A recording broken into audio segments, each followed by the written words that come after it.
ناظرین، آج ہم پروگرام کا آغاز کریں گے اس دن کا ذکر کرتے ہوئے جو کہ ایک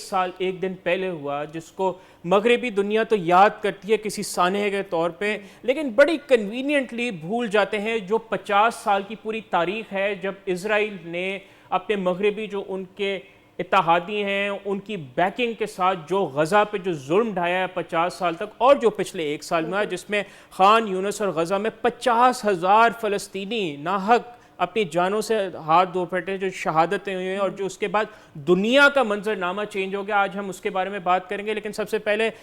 جو سٹوریز کی جانب بڑھنے سے پہلے میں آپ سے جو ہے پوچھنا چاہتا ہوں کہ اگر ہم 7 اکتوبر کی بات کریں اور جو پچھلے ایک سال میں ہوا ہے، کیا خیال ہے آپ کا اس حوالے سے؟ موئز آئی تھنک پچھلے ایک سال جس طرح سے گزرا ہے نا، اسپیشلی جو 7 اکتوبر کے بعد جو مشرق وسطیٰ میں کیا ڈیولپمنٹس رہی ہیں، ویسٹرن کنٹریز نے اور ان کے میڈیا ہاؤسز نے کیا رول پلے کیا ہے، میرے خیال سے یہ ایک بہت ہی اہم نقطہ ہے. اسپیشلی کیونکہ یہ ہمیں دکھاتا ہے کہ جن میڈیا ہاؤسز کو ہم گولڈ سٹینڈرڈ آف جرنلزم سمجھتے آئے ہیں، B B C, New York Times, ہمیں یہ سارے ادارے اپنے اس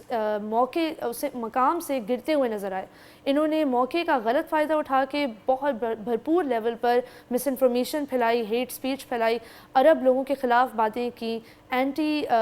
فلسطینین ریٹرک کو استعمال کیا گیا، اور ایک ایسا تاثر دیا گیا کہ جیسے فلسطینی تقریباً سارے ہی دہشت گرد ہیں اور ان سب کو مار دینا چاہیے. تو یہ جو ہمیں نظر آیا ہے، میرے خیال سے یہ اس سے پتہ چلتا ہے کہ دنیا میں جو پاورز ہیں اور جو انسٹیٹیوشنز ہیں، ادارے ہیں، جو دنیا کے تمام نیریٹو کا جو ہے کنٹرول جن کے ہاتھ میں ہے، وہ کس طرح سوچتے ہیں اور وہ کتنے انسیڈیس اور ایول لیول پر جا کے انسانی نقصان کر سکتے ہیں. آئی تھنک ہمیں یہ سمجھ آیا ہے پچھلے ایک سال میں. پورا جو ایک فساد تھا پوری ویسٹ کے بارے میں قائم، جو ایک امیج تھا کہ جی وہ ہیومن رائٹس کے بڑے کوئی فلیگ بیررز ہیں، یا جو میڈیا ہے ان کا وہ بڑا پراپر واچ ڈاگ ہے، اور جو ہمیں میڈیا کی آزادی پہ جو ان کی طرف سے جو بھاشن ملتے آئے ہیں، تو ان سے یہی ہم پوچھتے ہیں جو آپ میڈیا کی آزادی پہ یا ہیومن رائٹس پہ جو بات کرتے ہیں، تو آپ کے یہ جو بھاشن اور یہ جو آپ نے آپ نے پورے ساری زندگی ہم یہی سنتے آئے ہیں، وہ کدھر گیا؟ اقوام متحدہ کی جو حیثیت ہے ہمیں اس پورے سال میں گرتی ہوئی نظر آئی ہے. اقوام متحدہ کے اپنے workers Israeli I D F forces کے ہاتھوں مارے گئے، جو امریکن سٹیزنز بھی تھے. اس کے باوجود ہمیں اس قسم کا کانڈمنیشن، اس قسم کا گلوبل احتجاج کہیں سے دیکھنے کو نہیں ملا. انفیکٹ ہمیں مڈل ایسٹ کے اندر سے بھی، اپنے مسلمان کنٹریز کے اندر سے بھی اس لیول کا احتجاج دیکھنے کو نہیں ملا جو اس قسم کے واقعے کے بعد ہونا چاہیے. اور پھر جب ہم بات کرتے ہیں فیک نیوز، آپ یہ دیکھیں کس طرح فیک نیوز پھیلائی گئی، جو کہ ہائیسٹ لیول یعنی امریکہ کے صدارتی دفتر سے جو شروع ہوئی کہ جی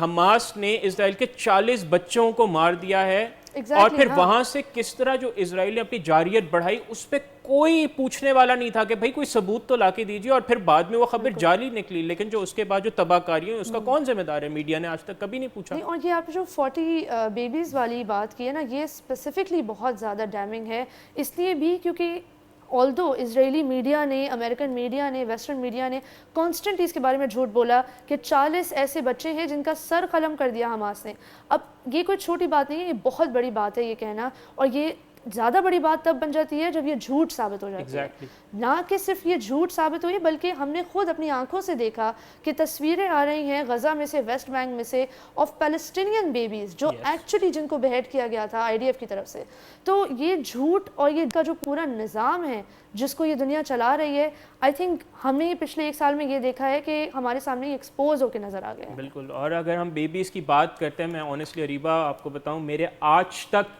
میری نظروں سے وہ منظر نہیں نکلتا کہ ایک باپ کے ٹوین بیبیز ہوئے تھے، 2 بچے تھے، وہ ان بچوں کے برتھ سرٹیفکیٹ کے لیے وہاں پہ ان کے آفس گیا.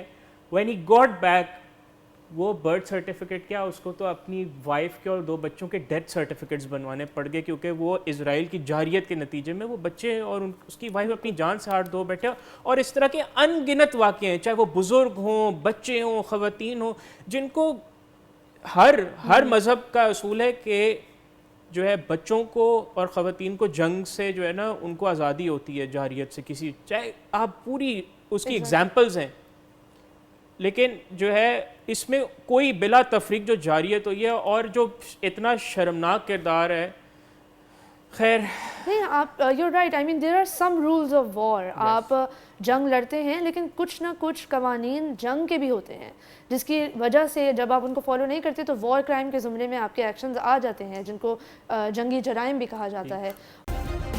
سبسکرائب کریں اور بیل دبائیں تاکہ کوئی خبر رہ نہ جائے.